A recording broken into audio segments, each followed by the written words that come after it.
భగవతే వాసుదేవాయ. కార్తీక పురాణం 19వ రోజు పారాయణం. 19వ అధ్యాయం. జ్ఞానసిద్ధి ఉవాచ. వేదవేత్తల చేత వేద విద్యానుగాను, వేదాంత స్థితినిగాను, రహస్యమైన వానిగాను, అద్వితీయునిగాను కీర్తించబడే సూర్యచంద్ర శివబ్రహ్మాదుల చేత మహారాజాది రాజుల చేత స్తుతించబడే రమణీయ పాదపద్మాల గలవాడ, నీకు నమస్కారం. పంచభూతాలు సృష్టి సంభూతాగ్నులై సమస్త చరాచరాలు కూడా నీ విభూతులే అయి ఉన్నాయి. శివసేవిత శరణాహ. నువ్వు పరమును కంటే కూడా పరములడవు. నువ్వే సర్వాధికారివి. స్థావర జంగా రూపమైన సమస్త ప్రపంచము కూడా దాని కారణీభూజమైన మాయలో సహా నీ యందే ప్రస్ఫుటమవుతోంది. సృష్టాదిని నడుమతోనూ దంతమును కూడా ప్రపంచమంతా నువ్వే నిండి ఉన్నావు. భక్ష భోజ్య శోష్య లేహ్య రూప చతుర్విధాన్న రూపుడవై యజ్ఞ స్వరూపుడవు కూడా నీవే. అమృతమును పరమ సుఖప్రదము అయిన నీ సచ్చిదానంద రూప సంస్కారణ మాత్రం చేతనే ఈ సంసారం సమస్తము వెన్నట్లో సముద్రంలా భాసిస్తోంది. ఏ ఆనందసాగర, ఈశ్వర, జ్ఞానస్వరూప, సమస్తానికి ఆధారము, సకల పురాణ సారము కూడా నీవే అయి ఉన్నావు. ఈ విశ్వం సమస్తం నీ వల్లనే జనించి తిరిగి నీయందే లయిస్తూ ఉంది. ప్రాణులందరూ హృదయంలోనూ ఉండేవాడివి. ఆత్మావాచ్యుతుడవు, అఖిల వంద్యుడవు, మనోవాగ గోచరుడువు అయిన నువ్వు కేవల మాంసయములైన భౌతిక నేత్రములు కనిపించవు కదా తండ్రి. ఓ కృష్ణ, ఈశ్వర, నారాయణ, నీకు నమస్కారం. నీ ఈ దర్శన ఫలంతో నన్ను ధన్యుడిని చెయ్యి. దయామతివై నన్ను నిత్యము పరిపాలించు. జగతేక పూజ్యుడైన నీకు మ్రొక్కడం వలన నా జన్మకు సాఫల్యాన్ని అనుగ్రహించు. దాతవు, నేతవు, కృపా సముద్రవు అయిన నీవు సంసార సాగరంలో సంకటాల పాలవుతున్న నన్ను సమర్థరించు. ఏ శుద్ధి చరిత ముకుంద, త్రికోణనాథ, త్రిలోకవాసి, అనంత ఆది కారణ, పరమాత్మ, పరమహంసపతి, పూర్వాత్మ, గుణాతీత, గురువే దయామయ విష్ణువు నీకు నమస్కారం.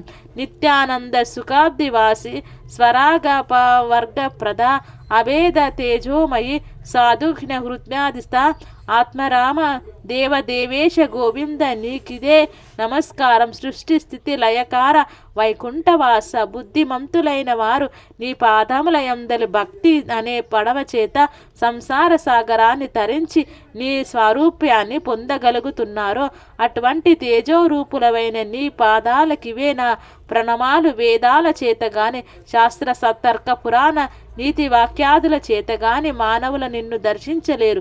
నీ పాదసేవ భక్తి అనే అజ్ఞానాలను ధరించగలిగిన వాళ్ళు మాత్రమే నీ రూపాన్ని భావించగలిగి ఆత్మస్వరూపానికి గుర్తించి ధరించగలుగుతున్నారు. ప్రహ్లాద, ధ్రువ, మార్కండేయ, విభీషణ, ఉద్ధావ, గజేంద్రాది భక్త కోటులను రక్షించిన నీ నామస్మరణం మాత్రం చేతనే సమస్త పాపములు నశించిపోతాయి. ఓ కేశవ, నారాయణ, గోవింద, విష్ణు, మధుసూదన, త్రివిక్రమ, వామన, శ్రీధర, వృషికేశ, పద్మనాభ, దామోదర, సంకర్షణ, వాసుదేవ నీకు నమస్కారం. నన్ను రక్షించు.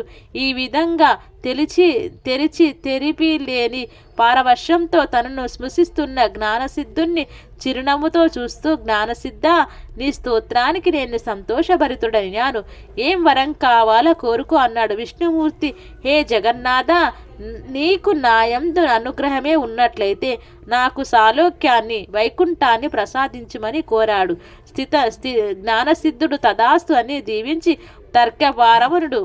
తర్కవారణము అయిన శ్రీహరి ఇలా చెప్పసాగాడు. దురాత్ములతో నిండిపోతున్న ఈ నరకలోకంలో మహాపాపాత్ములు సైతం సులువుగా తరించి స్తోత్రాన్ని చెబుతున్నాను విను.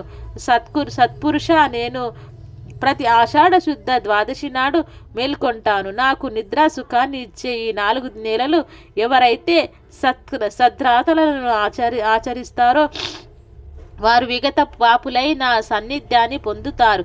విఘ్నులు వైష్ణవులు అయిన నీవు నీ నీ సహవ్రతులు కూడా నేను చెప్పిన చతుర్మాస్య వ్రతాన్ని పాటించండి. ఎవరైతే ఈ చతుర్మాస్య వ్రతం చేయరో వాళ్ళు బ్రహ్మహత్య పాతక ఫలాన్ని పొందుతారని తెలుసుకోండి. నిజానికి నాకు నిద్ర మెలకువ కళ అనే అవస్థానస్త్రయం ఏది కూడా లేదు. నేను వాటిని అతీతుడిని అయినా నా భక్తులకు పరీక్షించడానికే నేను అలా నిద్రామిషతో జగన్నాటకాన్ని రక్షిస్తూ ఉంటానని గుర్తించు. చతుర్మాస్యాన్నే కాకుండా నీవు నాపై చేసిన స్తోత్రాన్ని త్రికాలాలు పాటించే వాళ్ళు కూడా తరిస్తారు. వీటిని లోకంలో ప్రచారం చేసి లోకోపకారణానికి నడుం కట్టు. ఈ విధంగా చెప్పి ఆది నారాయణుడు లక్ష్మీ సమేతుడై ఆషాఢ శుక్ల దశమి నాడు పాల సముద్రాన్ని చేరి శేషతల్పంపై శయనించాడు. అంగీరస ఉవాచ, ఓయి నీవు అడిగిన చతుర్మాస్య వ్రత మహిమ ఇదే.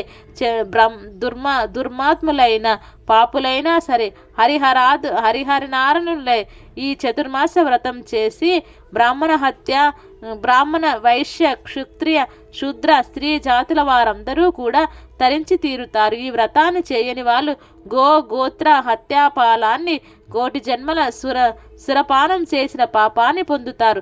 శ్రద్ధాభక్తులతో ఆచరించే వాళ్ళు 100 యజ్ఞాలు చేసిన ఫలాన్ని అంత్యంలో విష్ణులోకాన్ని పొందుతారు. 19వ